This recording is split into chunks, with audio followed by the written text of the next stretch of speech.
Hello student, welcome to AV classes. Student, आज की इस वीडियो में मैं आपको एक ऐसा तरीका बताऊंगा जिससे आप एटलीस्ट अपने बोर्ड एग्जाम में पासिंग मार्क जितना तो नंबर ला ही सकते हैं। वो तरीका बहुत ज़्यादा इंपॉर्टेंट है। देखिए ध्यान से, मैं एक एक चीज़ आपको समझाऊंगा और मैं आपको जिस तरीके से बता रहा हूँ, अगर आपको पास होना है तो आप जिस तरीके से मैं आपको बता रहा हूँ उतने क्वेश्चन करके आओगे तो आप पासिंग मार्क जितना क्या आपको एग्जामिनर कभी फेल नहीं करेगा। देखिए आपका पेपर जो होता है वो पेपर आपका 70 नंबर का होता है। कितने नंबर का होता है? 70 नंबर। अगर इसमें बात करें कि सर हमें कितना नंबर लाना होगा कि हम पास हो जाएंगे, एग्जामिनर फेल नहीं करेगा, तो वैसे तो होता है 23 नंबर पासिंग मार्क होती है। अगर आप 24-25 ला देते हो तो एग्जामिनर के पास ऑप्शन ही नहीं कि वो आपको फेल कर सके। ठीक है, तो देखो 24-25 नंबर हमें लाना है मिनिमम, मतलब पास होने के लिए। ठीक, और उससे भी ज़्यादा आप ला सकते हो। कैसे, मैं आपको प्रैक्टिकली बताऊंगा। प्रैक्टिकल के लिए देखिए यहाँ पे मैंने पिछले साल का भी जो एग्जाम हुआ था 2022 का, उसका मैंने पेपर ले रखा है प्रूफ के साथ। मैं आपको बता दूं, देखिए मैं आपको पेपर का पैटर्न भी इसी साथ ही साथ में बताता चलूंगा कि आपके बोर्ड एग्जाम में पेपर का पैटर्न क्या होता है, किस तरीके से कौन कौन से क्वेश्चन पूछे जाते हैं। पहले तो सेक्शन ए आएगा जिसमें आपको पूछा जाएगा ऑप्शनल क्वेश्चन। ठीक है, सबसे पहले आपको ऑप्शनल क्वेश्चन पूछा जाता है। हर ऑप्शनल क्वेश्चन पे एक एक नंबर मिलता है, ये आप सभी को पता ही होगा। ठीक, ये सभी आप देख सकते हैं, प्रीवियस ईयर का क्वेश्चन है। और बात करें कितना होता है ऑप्शनल क्वेश्चन, तो टोटल 6 ऑप्शनल क्वेश्चन होते हैं। तो क्या सर हमें सब करके आना है? बिल्कुल आपको सब करके आना है। अगर जो स्टूडेंट ये ऑप्शनल क्वेश्चन को छोड़ के आते हैं वो सबसे ज़्यादा बेवकूफ़ स्टूडेंट होंगे, क्योंकि यहाँ पे देखिए आपका निगेटिव मार्किंग तो है नहीं। अब आपको नहीं आ रहा है तो भी करना है, आ रहा है तो भी करना है। मान लीजिए आपको 6 दिया गया, 6 देता है आपके बोर्ड एग्जाम में, ये देखिए 6 आपको मान लीजिए दिया गया, 6 में से आपको एक भी नहीं आ रहा है। ठीक, मान लीजिए एक आक आ रहा है या फिर पूरा नहीं आ रहा है, तो आपको तुक्का मारने आता है, आप तुक्का मारिए। अगर आपका लक अच्छा रहा तो मान के चल रहा हूँ सबसे गिरी हुई हालत में आपका 6 में से 4 या 3 तो सही होएगा ही। ठीक, मान लीजिए 4 आपका सही हो गया और एक आक आपको आ रहा था। ठीक है, तो सबसे पहले देखिए 6 में से आपने 4 स्कोर कर लिए, 4 आपका क्वेश्चन सही हो गया, तो सबसे पहले तो 4 नंबर आप बिल्कुल यहाँ से सेफ स्कोर कर ले गए। तो यहाँ पे पहले वाला जो क्वेश्चन है यहाँ से 4 नंबर स्कोर कर ले गए। अब यहीं पे या देखिए इंग्लिश वाला, बहुत सारे स्टूडेंट कमेंट करके बता रहे हैं सर इंग्लिश के लिए क्या करें, इंग्लिश के लिए बताइए। तो यहाँ पे वो इंग्लिश का यही चीज़ है, आप इंग्लिश के मतलब आपका जो इंग्लिश मीडियम वाले स्टूडेंट है वो ये सारी चीज़ें अप्लाई कर सकते हैं। अब उसी तरीके से सेक्शन बी में जब आएंगे आप, तो सेक्शन बी में सबसे पहले तो आपको मिलेगा एक एक नंबर वाले शॉर्ट क्वेश्चन।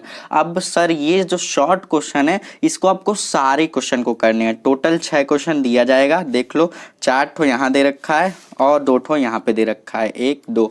ये सारे क्वेश्चन आपके एक एक नंबर के हैं। और बात करें कि कितना, देखो एक एक लाइन का ये क्वेश्चन होता है। आ रहा है तो भी करोगे, नहीं आ रहा है तो भी करोगे। कैसे सर नहीं आ रहा है तो कैसे करेंगे? देखो आपका एक एक लाइन का ये जब डिफिनेशन है तो सबसे पहले देखो आपसे पूछा क्या जा रहा है। जैसे पूछ रहा है गतिशीलता को परिभाषित कीजिए, तो सबसे पहला जो वर्ड लिखोगे गतिशीलता लिखोगे। आपको नहीं आ रहा है ना, तो नहीं आ रहा है तो थोड़ा सा टीचर को क्या करोगे, कंफ्यूज करने की मतलब कोशिश करोगे कि जिससे कि वो आपको नंबर दे दे। इतना आपको करना है। सबसे पहले आप देखो जितने क्वेश्चन आ रहे हैं उसको आप स्टार्टिंग में कर लीजिए, और आगे के जब आपको देखिए आपको चांसेस है कि आप गलत कर सकते हैं, तो सबसे पहले तो स्टार्टिंग में वो क्वेश्चन कर लीजिए जिसमें आप कॉन्फिडेंट हैं कि आपको ये क्वेश्चन आता है और ये एग्जामिनर कभी भी गलत नहीं कर सकता। तो वो क्वेश्चन आप पहले कर लीजिए ताकि एग्जामिनर के पास चांस ना हो कि वो स्टार्टिंग में ही आपके मार्क्स को काट सके। तो सबसे पहले तो यहाँ पे देखिए, यहाँ पे सेक्शन बी में आएंगे तो एक एक नंबर वाले शॉर्ट क्वेश्चन दिए जाएंगे। ये सारे क्वेश्चन आपको करने हैं। सारे क्वेश्चन करते हैं 6 नंबर बनता है अगर आपका सारे क्वेश्चन करने पे। तो मैं आपको बता दूं 6 नंबर में से अगर आपका सबसे गिरी हुई हालत में मैं आपको बता दूं आधा नंबर मान के चलो, तो 3 नंबर या 4 नंबर आप यहाँ से स्कोर कर सकते हैं। ठीक, तो यहाँ पे देखिए जैसे गतिशीलता को परिभाषित कीजिए, इस तरीके का फॉर्मूला मतलब क्वेश्चन आपसे पूछ लिया गया। तो सबसे पहला हेडिंग, पहले ही आप हेडिंग डालोगे गतिशीलता, उसके बाद हेडिंग ऐसे डालने के बाद आगे नेक्स्ट लाइन से लिखोगे। कॉपी भरनी है ना आपको, तो आप क्या करोगे, गतिशीलता हेडिंग डालोगे, उसके नीचे वाली लाइन से आप क्या करोगे, सबसे पहले गतिशीलता इतना इतना कहते हैं। एग्जामिनर देखिए एक एक नंबर वाले क्वेश्चन है तो ना, तो इस पे ज़्यादा ध्यान नहीं देगा वो आपके। अगर आप सही तरीके से लिखे रहेंगे तो आपको मार्क्स दे देगा। ये बात हमेशा से याद रखिएगा। बहुत सारे स्टूडेंट ये सोचते हैं कि नहीं आ रहा है तो नहीं करूँगा। अरे यार, आ रहा है तो भी करना है, नहीं आ रहा है तो भी करना है, क्योंकि अगर आप कॉपी सादी छोड़ के आओगे तो एग्जामिनर के पास चांस ही नहीं कि वो आपको मार्क्स दे दे। तो ये बात हमेशा याद रखना है। यहाँ पे जो ऑप्शनल क्वेश्चन है वो तो डेफिनेटली उसमें कोई दो राय नहीं है, उसको डेफिनेटली करना ही करना है क्योंकि वो ऑप्शनल क्वेश्चन है। नहीं आएगा अक्कड़ बक्कड़ बम्बे बोल करके आएंगे, उस पर भी नंबर मिलेगा। ठीक, तो यहाँ पे देखो सबसे पहले ऑप्शनल क्वेश्चन कर लिया, उसके बाद एक एक नंबर वाले जो शॉर्ट क्वेश्चन होते हैं उसको कर लिया। 6 6 12, अगर सब क्वेश्चन सही होते हैं तो 12 नंबर, लेकिन आपका सही तो होगा नहीं, सही सब सही नहीं होगा तो मतलब मान के चल रहा हूँ कि 12 में से आपका मान लीजिए 8 नंबर या 9 नंबर सही होता है। ठीक, मान के चल रहा हूँ सबसे गिरी हुई हालत में 8 नंबर, आपने 12 नंबर में से 8 नंबर स्कोर किए इन दोनों क्वेश्चन को करके। अब वही चीज़ें यहाँ पे देखिए, शॉर्ट क्वेश्चन आपके यहाँ पे इंग्लिश में दे रखे हैं, इंग्लिश मीडियम वाले बच्चे देख सकते हैं।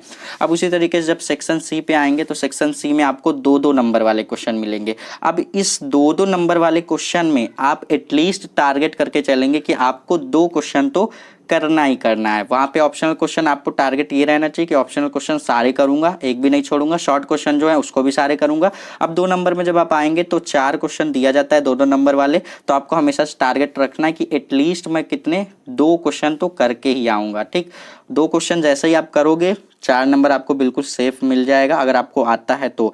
अब जब 2 नंबर आप यहाँ से 2 क्वेश्चन आप यहाँ से स्कोर करते हो तो 4 नंबर यहाँ से आपका बन गया, तो 8 नंबर आपने वहाँ से स्कोर किए, 4 नंबर यहाँ से, टोटल अभी तक देखिए 12 नंबर ही हुए हैं। ठीक, 12 नंबर हुए हैं। अभी देखिए हम और भी कैसे स्कोर करेंगे। अब देखिए सेक्शन यहाँ पे सी में हमें कितने 2 क्वेश्चन को टारगेट करके चलना है, ये बात हमेशा याद रखिएगा।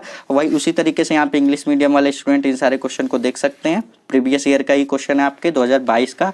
अब देखिए अब आएंगे सेक्शन डी में, तो सेक्शन डी में आपको 3-3 नंबर वाले क्वेश्चन मिलेंगे। अब आपको इसमें भी टारगेट करके चलना है कि एटलीस्ट मुझे 2 क्वेश्चन करने हैं। अभी तक देखिए आपने 12 नंबर स्कोर किया है, मैं आपको सिलेक्टेड बता रहा हूँ, 12 नंबर स्कोर किया है। अब 3-3 नंबर वाले जो आपको क्वेश्चन दिए जाते हैं, टोटल बात करें तो टोटल आपको 5 क्वेश्चन दिए जाते हैं। तो 5 में से आप क्या 2 क्वेश्चन नहीं कर सकते? आ रहा है तो भी करिए, नहीं आ रहा है तो आपको झक मार के करना ही करना है। अगर आपको पास होना है तो मैं आपको बता दूं सबसे गिरी हुई हालत में आपको इस तरीके से पेपर करके ही आना है। जिसको आ रहा है वो तो सारे क्वेश्चन करेगा, और उसके लिए मैं ये वीडियो भी नहीं बना रहा हूँ जिस स्टूडेंट को नहीं आ रहा है, क्योंकि देखिए टाइम टेबल जो आपका बना है ये टाइम टेबल थोड़ा सा गड़बड़ बन गया है। फिलहाल हम उसको दोष नहीं दे सकते हैं क्योंकि इसमें देखिए थोड़ा सा गैप तो रखना ही चाहिए था। जैसे ही आपका जैसे मैथ का एग्जाम खत्म होता है, मैथ और बायो का, तुरंत आपके 1 दिन के गैप के बाद तुरंत आपका फिजिक्स का ले लिया जाता है। एटलीस्ट आपको मतलब 2 से 3 दिन गैप मिलना चाहिए था। फिलहाल इस पर मैं बात विवाद नहीं करूंगा। अब मैं बात करूंगा यहाँ पे देखिए आपको 3-3 नंबर वाले 5 क्वेश्चन दिए जाते हैं। एटलीस्ट 2 क्वेश्चन अगर आप करते हैं तो 12 नंबर आपने वहां से स्कोर किया था, 3 दूनी 6, यानी कि आपने 18 नंबर अभी तक स्कोर किया। ठीक, हमें चाहिए कितना 23 नंबर पासिंग मार्क के लिए, तो 18 नंबर हमने स्कोर कर लिया। अब आप आएंगे तो आपको आएंगे यहाँ पे देखिए 3-3 नंबर वाले क्वेश्चन, नंबर 5 में भी आपको मिलेंगे 3-3 नंबर वाले क्वेश्चन। तो इसमें देखिए एक क्वेश्चन ये है, एक क्वेश्चन ये है। ठीक, अब उसी तरीके से 3-3 नंबर वाले क्वेश्चन नंबर 5 में आपको टोटल 4 क्वेश्चन देखने, यहाँ पे देखिए 5 क्वेश्चन देखने को मिलेंगे।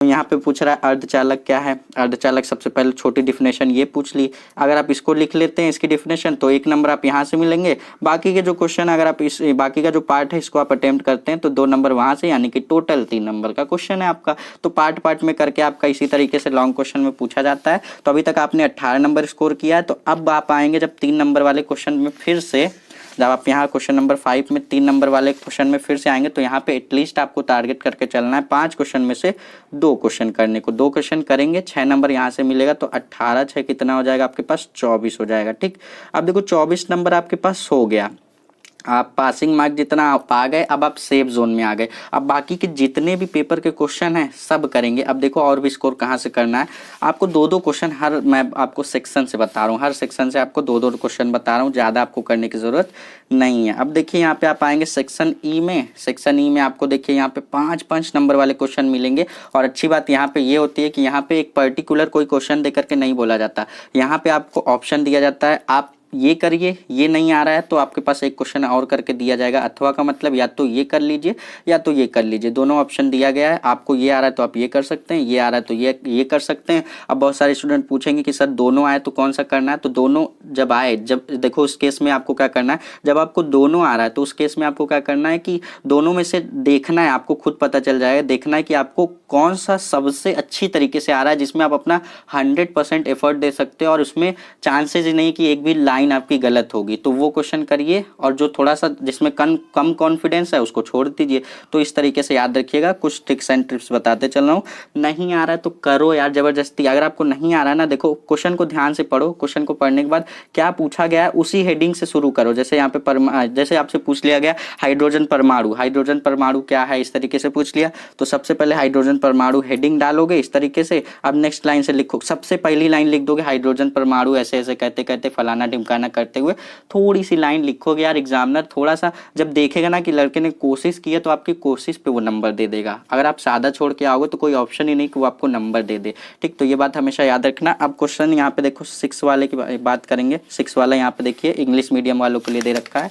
अब उसी तरीके से क्वेश्चन नंबर 7 भी आपका 5 नंबर का पूछा जाता है। 5 नंबर में आपको डेरिवेशन और न्यूमेरिकल टाइप के क्वेश्चन पूछे जाते हैं। अब जैसे ही आप 24 नंबर 25 नंबर पा गए, यहाँ पे आप सारे क्वेश्चन को अब अटेम्प्ट कीजिए। यहाँ पे मैं आपको पेपर दिखा दूँ तो सारे क्वेश्चन को आपको एक एक करते हुए अटेम्प्ट करना है। इस क्वेश्चन को में देखिए, जैसे मैं आपको बोल रहा था ना, जैसे आपको एक डेरिवेशन प्लस आपको एक न्यूमेरिकल करके पूछा जाता है, तो जैसे इस क्वेश्चन में देखिए आपको पूछा गया है डेरिवेशन प्लस न्यूमेरिकल दोनों पूछा गया है। न्यूमेरिकल इसी फॉर्म में से सॉल्व होगा।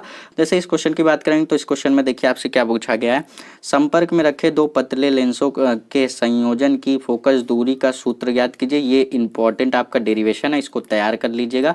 ये डेरिवेशन है प्लस आपका एक देखिए आपका न्यूमेरिकल टाइप एक क्वेश्चन पूछा गया है। बोल रहा है +5 डायोप्टर -2 डायोप्टर क्षमता के 2 लेंस संपर्क में रखे गए। इसी डेरिवेशन से आपका रिलेटेड आपका और न्यूमेरिकल भी पूछा गया है। तो संपर्क में रखे गए हैं संयुक्त लेंस की फोकस दूरी की गणना ज्ञात कीजिए, मतलब गणना कीजिए।